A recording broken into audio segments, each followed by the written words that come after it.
కాంగ్రెస్ పాలనలో అరాచకం పేట్రేగిపోతోంది. ప్రభుత్వం అసలు ఉందా లేదా? ఏంటి నేరాలు, ఏంటి ఘోరాలు?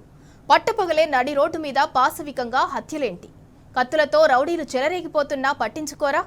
పాలకులు ఏం చేస్తున్నారు? పోలీసులు ఏం చేస్తున్నారు? అసలు ఈ రాష్ట్రంలో ప్రభుత్వం అనేది ఉందా?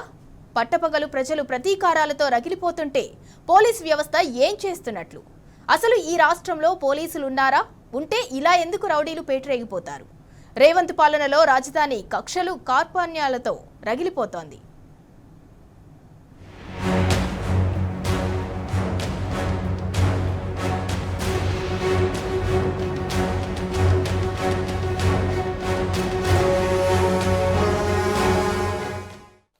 రేవంత్ పాలనలో అరాచకం రాజ్యమేలుతోంది. శాంతి భద్రతలు గాలిలో దీపంలా మారాయి. పట్టపగలే రౌడీలు చెలరేగిపోతున్నారు. నేరగాలు రెచ్చిపోతుంటే పోలీసు వ్యవస్థ చేష్టలుడికి చూస్తుంది. కాంగ్రెస్ ప్రభుత్వం వచ్చాక ప్రశాంతంగా ఉన్న తెలంగాణను క్రైమ్ స్టేట్ గా మారుతోంది. మేడ్చల్ మల్కాజిగిరి జిల్లా మల్కాజిగిరి పోలీస్ స్టేషన్ పరిధిలో దారుణం జరిగింది. డ్రంక్ అండ్ డ్రైవ్ లో పట్టుబడ్డ యువకుడు కుషాయిగూడ ట్రాఫిక్ పోలీస్ స్టేషన్ ఎదుట ఆత్మహత్య చేసుకోవడం కలకలం రేపింది. దమ్మాయిగూడ ప్రాంతానికి చెందిన సింగిరెడ్డి మీన్రెడ్డి అర్ధరాత్రి ఆత్మహత్యకు పాల్పడ్డాడు. ఒంటిపై పెట్రోల్ పోసుకొని నిప్పండించుకున్నాడు. అయితే పోలీసుల టార్చర్ తట్టుకోలేక మనోవేదనకు గురైన మీన్రెడ్డి సూసైడ్ చేసుకున్నట్లు సమాచారం.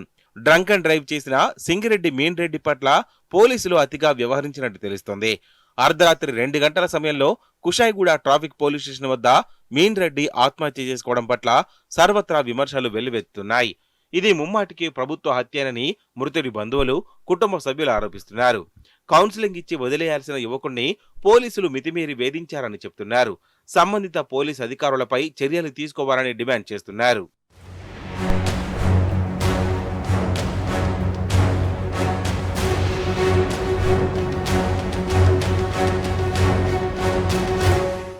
హైదరాబాద్ సిపి సజ్జనార్ గతంలో డ్రంక్ అండ్ డ్రైవ్లపై చేసిన వ్యాఖ్యలు ఇప్పుడు తీవ్ర దుమారం రేపుతున్నాయి.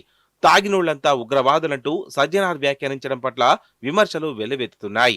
తాగినోళ్లు ఉగ్రవాదులైతే లైసెన్సులు ఇచ్చి మరీ మద్యం అమ్మిస్తున్న ప్రభుత్వాన్ని ఏమనాలని ప్రశ్నిస్తున్నారు. విచ్చలవిడిగా మద్యం అమ్మకాలకు కారణమవుతున్న కాంగ్రెస్ ప్రభుత్వం దీనిపై సమాధానం చెప్పాలని డిమాండ్ చేస్తున్నారు. టెండర్ అమౌంట్ను 3 లక్షలకు పెంచి కోట్లాది రూపాయలు దండుకున్న ప్రభుత్వానికి ప్రజారోగ్యం అంటే సోయి లేదని మండిపడుతున్నారు. రేవంత్ సర్కారు విచ్చలవిడితనంతోనే రాష్ట్రంలో యువత బలి అవుతుందనే వాదన బలంగా వినిపిస్తోంది.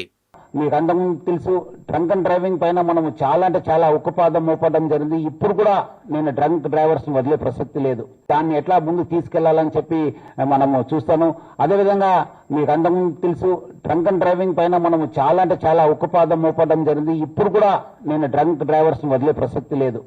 జగద్గిరిగుట్టలో అందరూ చూస్తుండగానే ఓ యువకుడిని కొందరు కత్తులతో ఘోరంగా నరికి చంపడం కలకలం రేపింది. కత్తులతో తెగ నరుకుతుంటే ఎవరూ దాన్ని అడ్డుకోలేకపోయారు.